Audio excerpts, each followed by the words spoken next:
They were married, happy, or so she thought. Then one day it happened. His car was found wrecked in an accident, but no body, no trace, no goodbye. 6 months later, there was a knock at the door. A stranger stood there, and he looked exactly like her husband. He wasn't David, but somehow they ended up in each other's arms. What could possibly lead to that? Stay tuned, because by the end of this video, you'll know everything. Only on Hidden Confessions.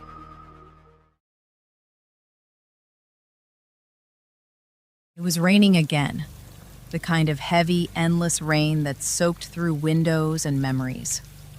Sarah sat alone in her dimly lit living room, wrapped in a robe, wine glass untouched. The television flickered silently in the background, but her mind was elsewhere. Her husband, David, had been gone for 6 months. They said it was suicide. They said he was under stress, overworked, unhappy. Blood was found on the steering wheel, his wallet left behind, but his body never recovered. Sarah didn't cry at the funeral. She didn't speak to the police after the report. She didn't even tell anyone what she found in the basement, because she knew something they didn't. She knew David hadn't just disappeared. He had been planning something. He had become distant, paranoid, and suspicious. He had even asked strange questions about her past. And one day, he was just gone. But then, 6 months later, came the knock. 2:47 a.m. 3 sharp, deliberate knocks on the door. Sarah's heart stopped. She moved slowly, barefoot, across the wooden floor. And when she opened the door, she gasped.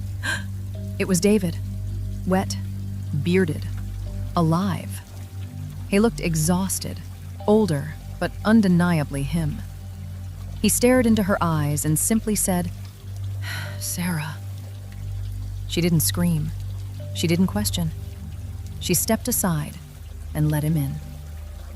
For days, she said nothing. He explained little.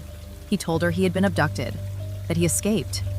He said he'd been through hell, but he was finally back. He wanted to move forward, to start over.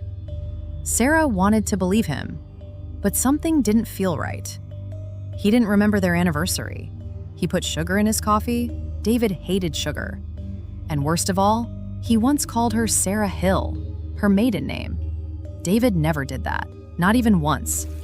He also avoided the basement, locked it every time he walked by. He smiled too much, watched her too often. She started to feel like a guest in her own home. Then one morning, after he left to grab groceries, she found a key hidden under his pillow. She waited till the house was silent, then opened the basement door. What she found made her knees buckle. Dozens of photographs of her, taken from the street, the grocery store, through windows, even from inside the bathroom. Printed documents tracking her daily movements, bank activity, grocery habits, even her bra sizes.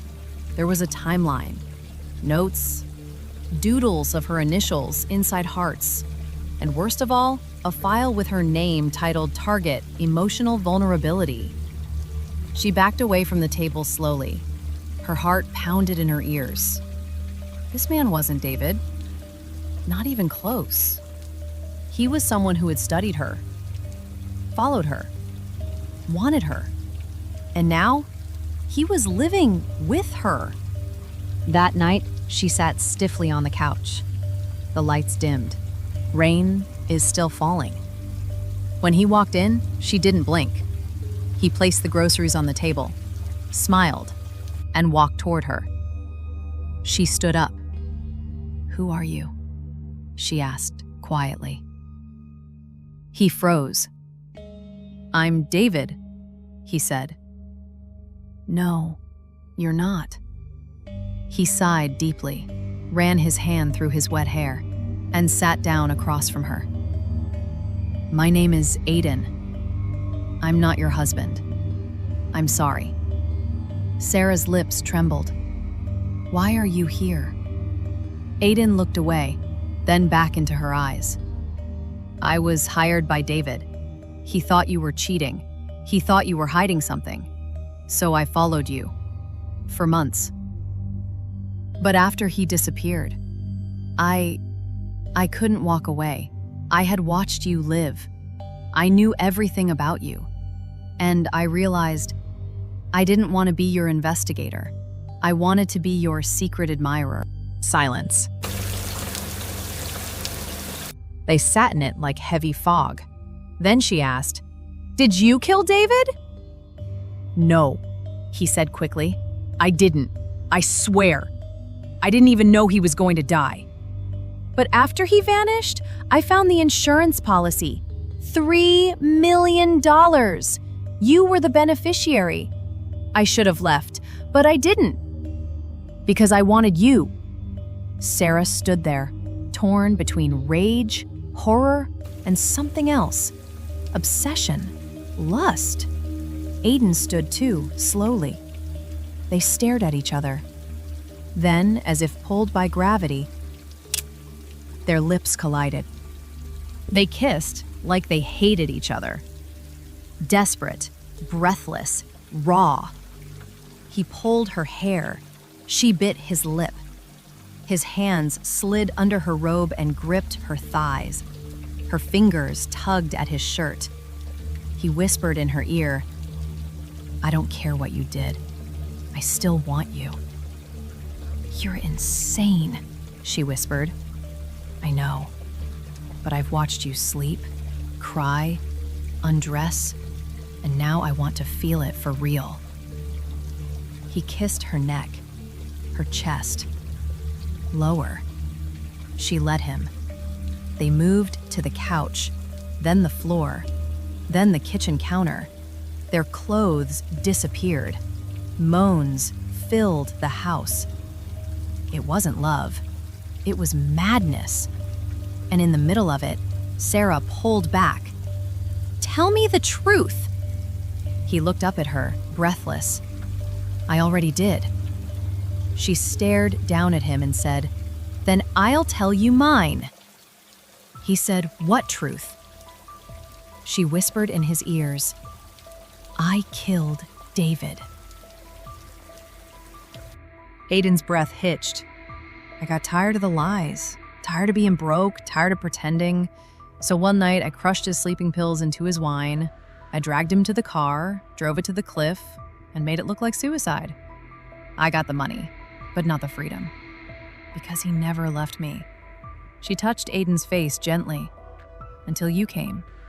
And for a second, I forgot my guilt. Aiden didn't respond. He just kissed her again. While they were kissing, their sound of police sirens came. Red and blue lights lit up the windows like war had arrived. Heavy boots pounded up the hallway. Police. Aiden froze, his shirt half open, his lips still wet from hers, his heart confused. He turned to Sarah, searching her face. "Did you call them?" Her eyes didn't flinch, her voice calm, cold, and sharp. "Yes. The moment I suspected something was wrong, I reported you." Aiden exhaled slowly. Then he smirked, just a little. "I'm not surprised," he said. "Nothing more can be expected from a woman like you. Anyways." He took one step closer, leaning into her ear. He whispered, "I already got what I wanted. And you, Sarah, you're not walking free for long. Once they find what's really in that basement, you're going down too." He pulled away and let the officers drag him out. The door slammed behind them. Sarah didn't speak. She didn't move. Not until the house was silent again. Then she rushed to the basement, flicked on the light. Everything was still there. The photos, the files, the recordings. But in the corner drawer, she found a small envelope. Inside, a handwritten note. "I transferred $1.5 million to your account. The rest is mine. I don't hate you, Sarah. I loved the monster you are." Her hands trembled. She didn't cry. She didn't hesitate. She lit a match, and one by one, she burned it all. The documents, the photos, the timeline, the past. She turned the ashes into dust, so no one would ever find out what really happened. A year passed. Aiden was out by now. Sarah never saw Aiden again. She lived quietly, changed cities, changed names, and traveled the world alone. Some nights, she still felt him. In the mirrors, in her dreams, in the silence. And when the rain returned, when the thunder cracked like a memory, at 2:47 a.m., she really wished she shouldn't have answered the door knock in the first place. This was just one of many twisted tales we bring to life, and if you're still here, thank you for watching. If you love dark secrets, confessions, and stories that keep you guessing till the last second, make sure to like, share, and subscribe for more stories from Hidden Confessions. Turn on the bell, because the next episode might just reveal a truth you never saw coming. Bye for now. See you in the next episode of Hidden Confessions.